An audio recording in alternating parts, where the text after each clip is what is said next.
Hi, everyone, and welcome back to the Empowered Patient, episode 2. Here at the Empowered Patient, we take a deep research-guided dive into your common health questions to empower you to make the best decision for your health and health goals. So if you watched episode 1, you'll know that we took a deep dive into caffeine last week. We explored caffeine's molecular structure and how it works in our brains. We looked at caffeine sensitivity. We looked at caffeine tolerance. And we even looked at genetic variations in caffeine and how that can affect our ideal intake. So this week we're doing a follow-up because I received some questions about, well, how about if maybe genetically or sensitivity-wise, 0 milligrams is my ideal caffeine intake, but I still really enjoy a good cup of coffee or tea. Then what am I left to do?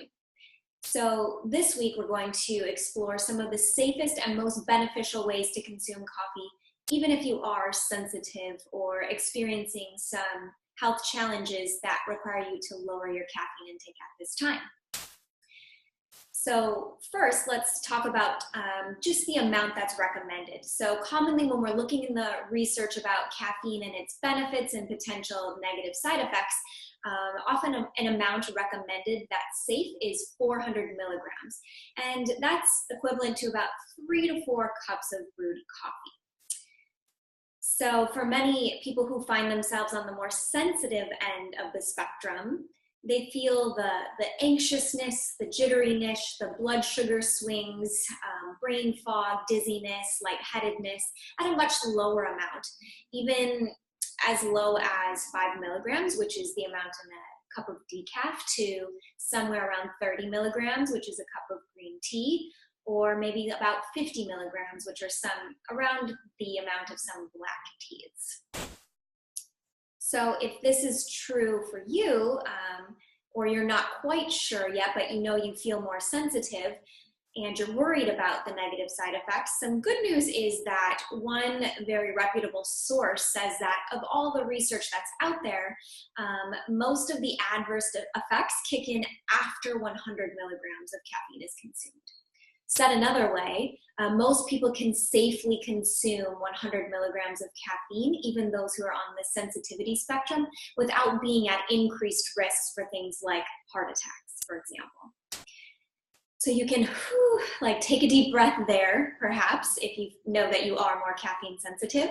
But again, it's all paying attention to our bodies. So that's an individual journey.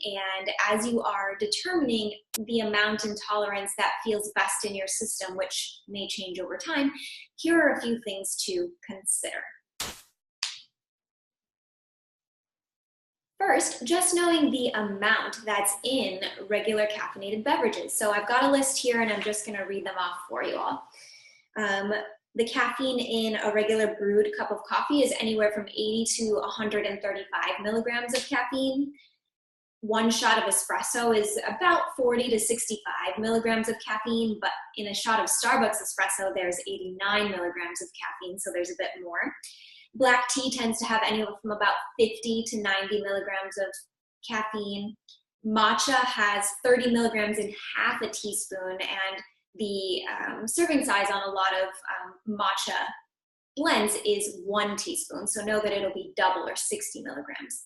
A cup of green tea is usually around 30 milligrams of caffeine. Decaf coffee has anywhere from 2 to 5 milligrams of caffeine. Excedrin has 130 milligrams of caffeine per 2 tablets. Midol Complete has 60 milligrams of caffeine per 1 tablet.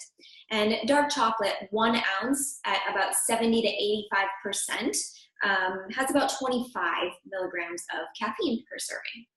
So that's just ballpark amounts, just so you're aware of the different amounts of caffeine in products that are regularly consumed. Now, when it comes to coffee and tea consumption, here are a few other factors to consider.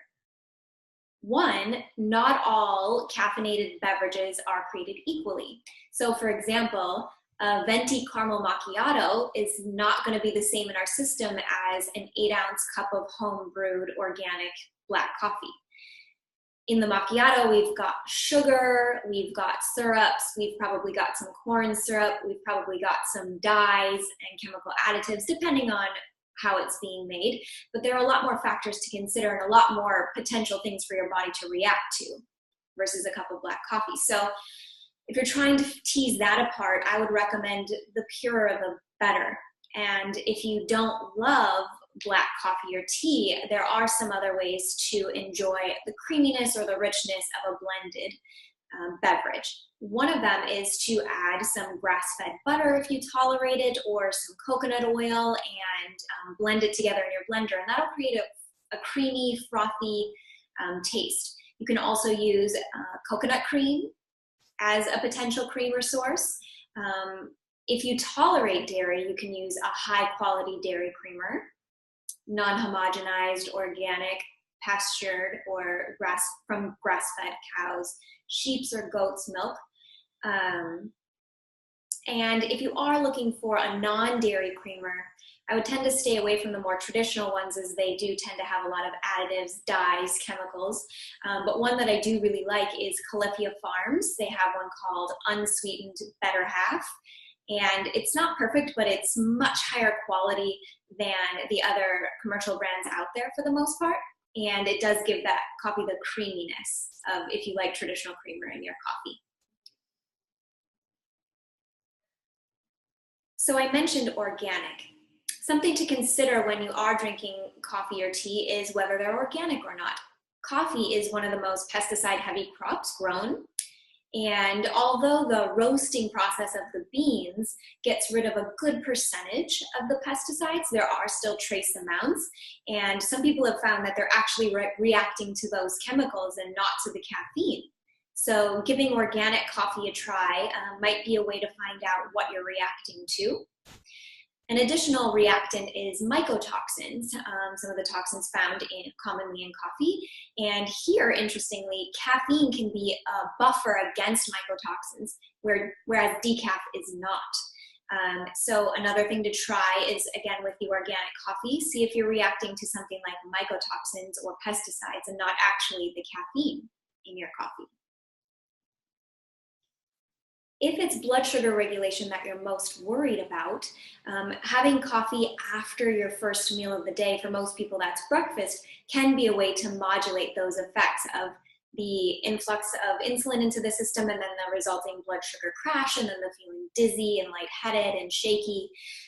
Additionally, caffeine is an appetite suppressant, and while some might find that to be a benefit, it can also turn off the signals that would tell our body that it's time to eat, furthering that blood sugar dip. So having a meal before drinking your first cup of coffee can be really helpful, or again, adding something like the grass-fed butter, the coconut oil, some collagen peptides, or some creamer to help slow the release of caffeine into the system. Additionally, adding a pinch of cinnamon can help modulate the effects of blood sugar regulation. And finally, if you are going through a time of prolonged stress, or you know that your immune system is a little bit depleted, you're not getting great sleep right now, or you're recovering from some adrenal exhaustion or another chronic illness, caffeine may not be the best thing for your system at this time. However, if you are a fan of green tea contains the compound L-theanine, and L-theanine is known to have anti-anxiety and stress reduction properties. So perhaps switching out coffee for some green tea during that time might give you still the nice boost, and if you like it, the great flavor and the antioxidant benefits without depleting the system as much. Additionally, some companies are creating adaptogenic coffee now. One of my favorite brands is Four Sigmatic, and they make an adaptogenic blend of coffee with adaptogenic herbs like tulsi that help reduce the stress response system in the body and modulate it. And there are some herbal things that you can try. Dandy roots is a great herbal coffee alternative. I actually like Four Sigmatic's reishi blend. It gives me the coffee taste without the caffeine, and it's an immune booster. And there are herbal teas out there. So in the summer, I really like peppermint tea. I like this tulsi one because it has the additional benefit of boosting the resiliency of the stress system. And in cooler temperatures, I actually like something warming and spicy. So I really like this Good Earth blend, sweet and spicy, and it's caffeine free. And it's got chicory root, rose hip, cinnamon, lemongrass, peppermint, chamomile, ginger root, anise seed, orange oil, and orange peel in it.